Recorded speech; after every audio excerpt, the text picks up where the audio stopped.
একজন লোক ছিল, তার নাম ছিল ভ্যালেন্টাইন। সে রোমান বাহিনীর সেনাপতি ছিল, একজন যোদ্ধা ছিল। তো রোমান সেনাপতি যখন দেখলো যে সমস্ত ছেলেরা প্রেম করে, ভ্যালেন্টাইন নামে একজন সৈন্য ছিল, সে এই আইন ভঙ্গ করে তার প্রেমিকাকে সে বিয়ে করেছে। কাতিব টিভি, সুস্থ বিনোদনের অনলাইন ঠিকানা।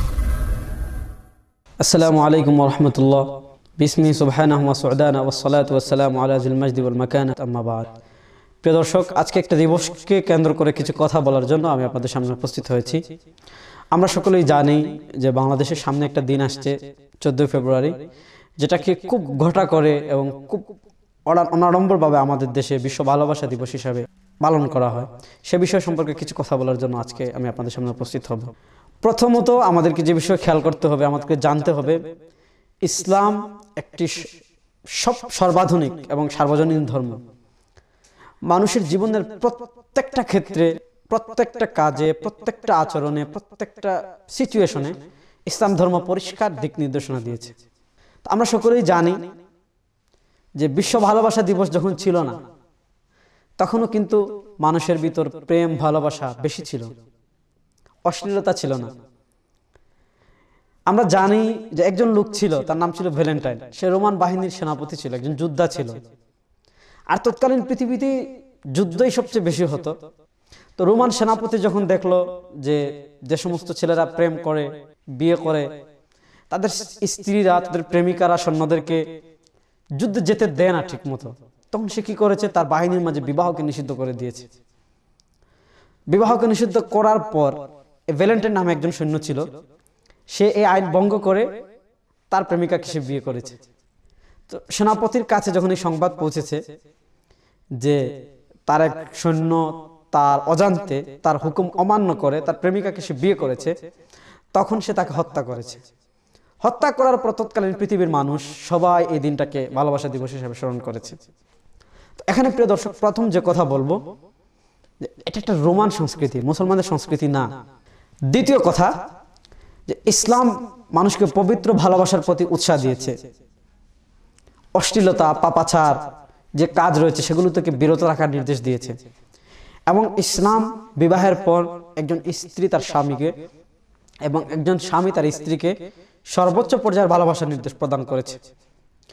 রাসূল করিম সাল্লাল্লাহু আলাইহি ওয়াসাল্লাম একটা হাদিসে বলেছেন, বুখারীর হাদিস, লা তাত্তাবিউন্না সুনানা মান কানা ক্বাবলাকুম হাত্তা লাউ সালাকু ফি জুহরি দাব্বিন লাসালাকু ফাকালু আহুমুল ইয়াহুদ ওয়ান নাসারা ক্বালু ফামান। যে এককালে মুসলমানদের অবস্থা এমন হবে যে ইহুদি খ্রিস্টানরা যে সংস্কৃতি পালন করবে, এমনকি তারা যদি গুইসাপের গর্তে প্রবেশ করে, তাহলে মুসলমানরা সেই গর্তে প্রবেশ করবে। তো আজকে বড় কষ্ট লাগে, বড় দুঃখ লাগে।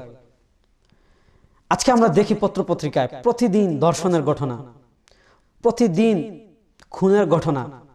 একদম পিচ্ছি একটা মেয়ে, 2 বছর 4 বছর নাবালেগ মেয়ে, তাকে গণধর্ষণ করা হচ্ছে। তো মানুষ যখন একটা নব্য আইয়ামে জাহিলিয়াতে বসবাস করছে, অশ্লীলতা যেখানে চূড়ান্ত পর্যায়ে, ছেলের হাতে মা ধর্ষিত হচ্ছে, মা বড় ছেলে দেখছে তার মা পরকীয়া করছে, বাপ জানে তার মেয়ে পরকীয়া করছে, স্বামী জানে তার স্ত্রী পরকীয়া করছে, স্ত্রী জানে তার স্বামী পরকীয়া করছে।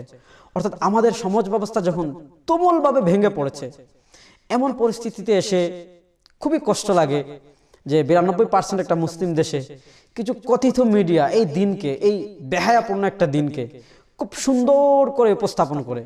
এবং খুবই কষ্ট লাগে যে আপনি যদি এই 14 ফেব্রুয়ারির দিন রমনা, বোটানিক্যাল গার্ডেন, তারপর এ বলদা গার্ডেন, এগুলার পাশ দিয়ে কোনো বিবেকবান মানুষ হাঁটতে পারে না, এই পরিমাণ অশ্লীলতা। আর আমরা জানি যে ইসলাম ধর্মে অশ্লীলতাকে রাসূল সাল্লাল্লাহু আলাইহি ওয়াসাল্লাম পরিষ্কারভাবে নিষেধ করেছেন। এবং হযরত আবু বকর সিদ্দিক রাদিয়াল্লাহু তাআলা আনহু যখন হযরত ওমর রাদিয়াল্লাহু তাআলাকে খলিফা নিযুক্ত করেছিলেন পরামর্শের ভিত্তিতে, তখন হযরত ওমর রাদিয়াল্লাহু তাআলা আনহুকে আবু বকর নির্দেশ দিয়েছিলেন যে অশ্লীলতা থেকে দূরে থাকবে, কারণ যে সমাজে অশ্লীলতা বিস্তার হয়ে যায় সেই সমাজের উপর আল্লাহর লানত, অভিশাপ বর্ষিত হয়।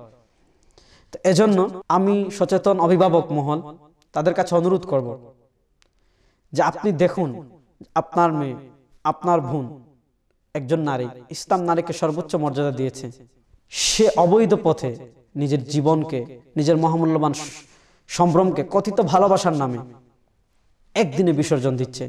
এজন্য আমাদের উচিত হইল সকলের খবর না, সে কি করছে, আজকে বড় দুঃখ লাগে, আমরা দেখেছি একটা মেয়ে নিজ হাতে তার মা বাবাকে খুন করেছে তার অবৈধ পথে বাধা দেওয়ার কারণে। তো আমরা সবাই সতর্ক হতে হবে। আর আমাদের প্রশাসনের ভাইদেরকে আমি অনুরোধ করব যে বাংলাদেশ 92% মুসলমানের দেশ, এবং এখানে পরিষ্কার প্রকাশ্য অশ্লীলতা, প্রকাশ্য বেহায়াপনা, প্রকাশ্য বেলল্লাপনা এগুলো আমাদের সাংবিধানিকভাবে নিষিদ্ধ। তো এই দেশে এই দিবসকে যারা একটা গুনাহের দিবস হিসাবে পরিণত করতে চায়, আশা করি প্রশাসন এই বিষয়ে সতর্ক থাকবেন। আর আমরা সকলেই সচেতন হব, কারণ একদিন আমাদেরকে মরতেই হবে। ইসলাম আমাদের নির্দেশনা দিয়েছে আমার স্ত্রীকে সবচেয়ে বেশি ভালোবাসা উজাড় করার জন্য। আর সেই ভালোবাসা একদিন না, আমাকে প্রতি মুহূর্তে, প্রতিক্ষণ, প্রতি সেকেন্ড, হর লম্হা আমার স্ত্রীকে আমি ভালোবাসবো, স্ত্রী আমাকে ভালোবাসবে। এটাই পবিত্র ভালোবাসা। এবং আপনারা দেখেছেন, আমরা মিডিয়ার মাধ্যমে জানতে পারি কথিত সেলিব্রিটি যারা আছে, যারা বিবাহের আগে এই ধরনের ভালোবেসে বিয়ে করে, তাদের 99% পরবর্তী সংসার টিকে না। এবং দেখবেন এক একজন 30টি 40টি রিলেশন, তারপর আবার ব্রেক, আর সংসারে শান্তি নেই। এজন্য ইসলামের বিধান মানার মধ্যেই আমাদের কল্যাণ এবং আমাদের সফলতা। এজন্য যারা শুনছেন, দেখছেন, সকলের কাছে অনুরোধ, এমন একটি ঈমান বিধ্বংসী, চরিত্র বিধ্বংসী দিবস থেকে নিজে বিরত থাকবো, আমার পরিবারের সবাইকে বিরত রাখবো এবং সামাজিকভাবে সচেতনতা সৃষ্টির চেষ্টা করব। প্রিয় দর্শক, আল্লাহ রাব্বুল আলামিন আমাদের সকলকে সঠিক পথে পরিচালিত করুন। আজকে এই পর্যন্ত, সবাই ভালো থাকুন, সুস্থ থাকুন, কাতিব টিভির সাথেই থাকুন। আসসালামু আলাইকুম ওয়া রাহমাতুল্লাহি ওয়া বারাকাতুহু। কাতিব টিভি, সুস্থ বিনোদনের অনলাইন ঠিকানা।